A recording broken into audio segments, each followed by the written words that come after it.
ও তখন থেকে বিকারে ঘরে বড়মা বড়মা বলে ডাকছে। ওর বড়মাটি কে? আমার বড় বৌমা। ওনাকে ডাকছেন না কেন? উনি কি খুব দূরে থাকেন? হ্যাঁ, অনেক দূরে। ওনাকে ডাকার অসুবিধা আছে।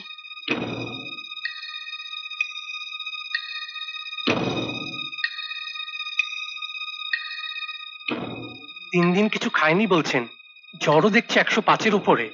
দেখুন না ওর বড়মাকে কোনোভাবে আনা যায় কিনা। ওর বড়মা এলে ওর জ্বর নিশ্চয়ই কমে যাবে।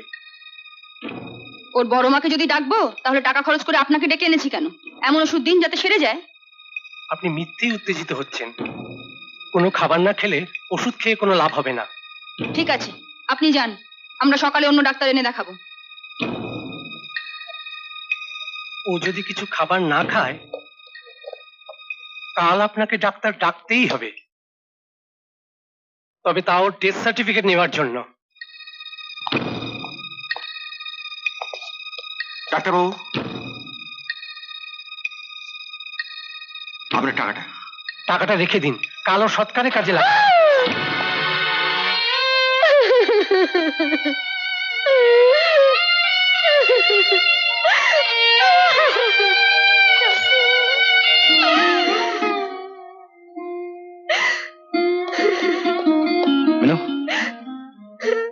ওরা রাহুলকে মেরে ফেলছে। ডাক্তার কি বলে গেল শুনেছো? তুমি ঘরে যাও, আমি রাহুলকে নিয়ে আসছি।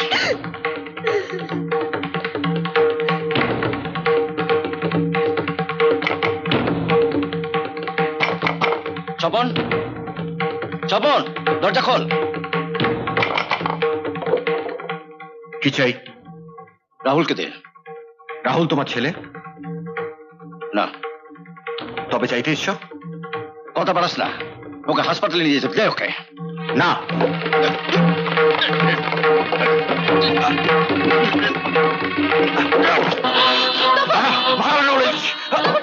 দাও।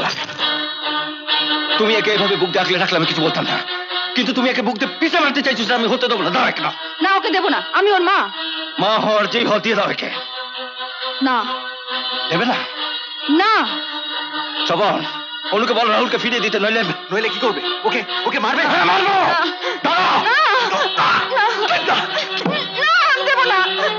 মা হওয়ার যেই হোক ছেলেকে মেরে ফেলার অধিকার। দাদা ছাড়ো বলছি, ছাড়ো ছাড়ো।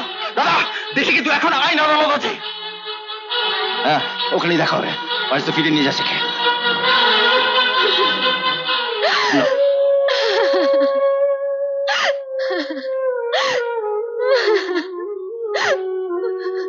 কতদিন দেখিনি তোমায়, ভালো হয়ে যাবে শোনা আমার।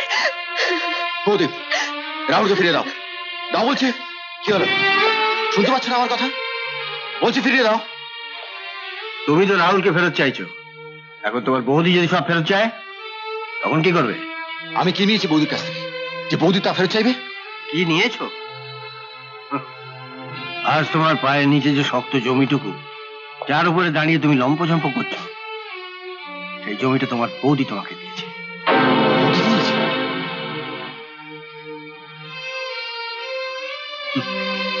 তোমার আর তোমার বউয়ের আজকে যে ঠাটবাট, সেটা তোমার বৌদির দোয়া। বৌদির দোয়া? হ্যাঁ, তোমার বৌদির দোয়া।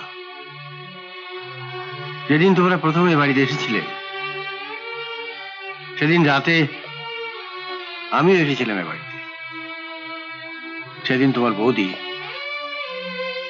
তোমার দাদাকে লুকিয়ে আমাকে অনুরোধ করেছিলেন আমি যেন আমার কোম্পানিতে তোমাকে একটা চাকরি দিই, এবং এও বলেছিলেন তার অনুরোধে তোমাকে আমি চাকরিটা দিচ্ছি, এটা যেন কেউ জানতে না পারে।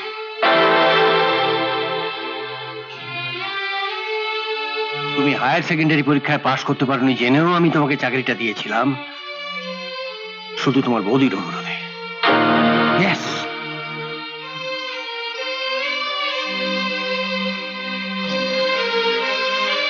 চল। কোথায় যাব? আমার বাড়ি।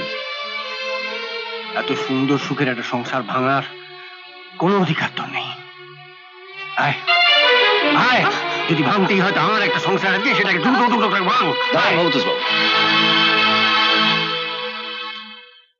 আমার বাবা মা যেখানে উপস্থিত আছেন সেখানে ওদের অনুমতি না নিয়ে কোথায় নিয়ে যাচ্ছেন অনুকে?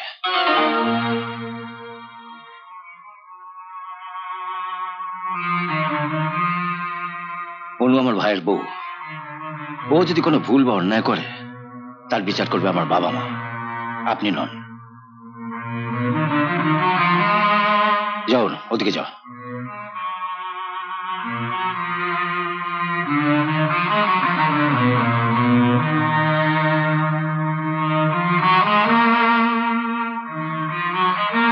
আপনি আরেকটা মারাত্মক ভুল করেছেন ভবতোষ বাবু। ভুল? এই যে আপনি বললেন স্বপ্নের ঠাট মাঠ সবকিছুর বৌদির জন্য, এটা কিন্তু ঠিক নয়। ওর বৌদি ওকে চাকরিটা পেতে সাহায্য করছে ঠিকই, কিন্তু আপনার অফিসে গিয়ে ওর বৌদি তোর হয়ে কাজটা করে দিয়ে আসে না, কাজটা কিন্তু ওই করে।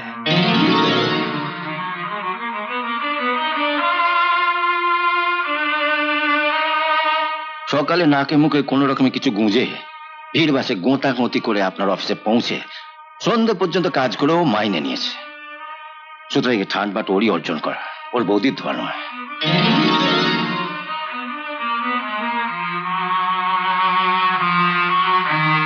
স্বপ্ন আপনার জামাই হতে পারে, কিন্তু আমার ছোট ভাই, বাড়ির ছোট বড় সবার সামনে ওকে এভাবে ছোট করাটা আপনার উচিত হয়নি। I am sorry, I am extremely sorry. আমি খুবই দুঃখিত। শুনছো, রাহুলের জ্বর মনে হচ্ছে একদম কমে গেছে।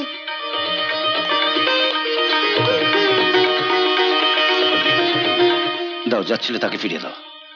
দাঁড়া, আমি থাকতে আমার দাদু ভাই কার কাছে থাকবে তার বিচার করে তুই কে? দাদু ভাইকে নিয়ে ঝামেলাটা আমি বাদিয়েছিলাম, এর নিষ্পত্তি আমি করতো। দেখ তো দাদু ভাই, তুই কোন মার কাছে থাকবি?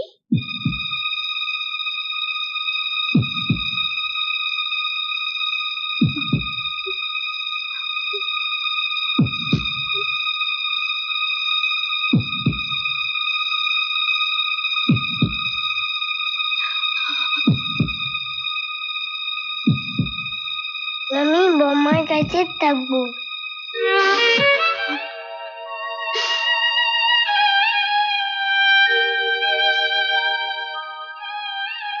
দিদি, দিদি, ওকে একবার আমার কাছে দাও না। জীবনে তোকে কোনোদিন আদর করলাম না, আজ একটু আদর করি।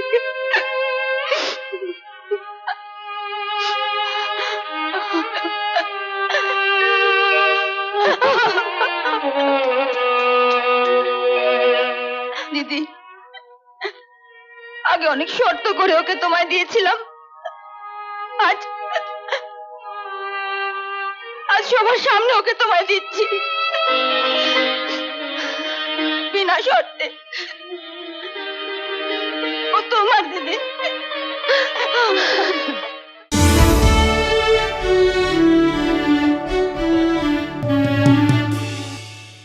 এমন আরো অনেক ভিডিও দেখতে এই চ্যানেলটি সাবস্ক্রাইব করে নিন এবং পাশের বেল আইকনটি প্রেস করে দিন।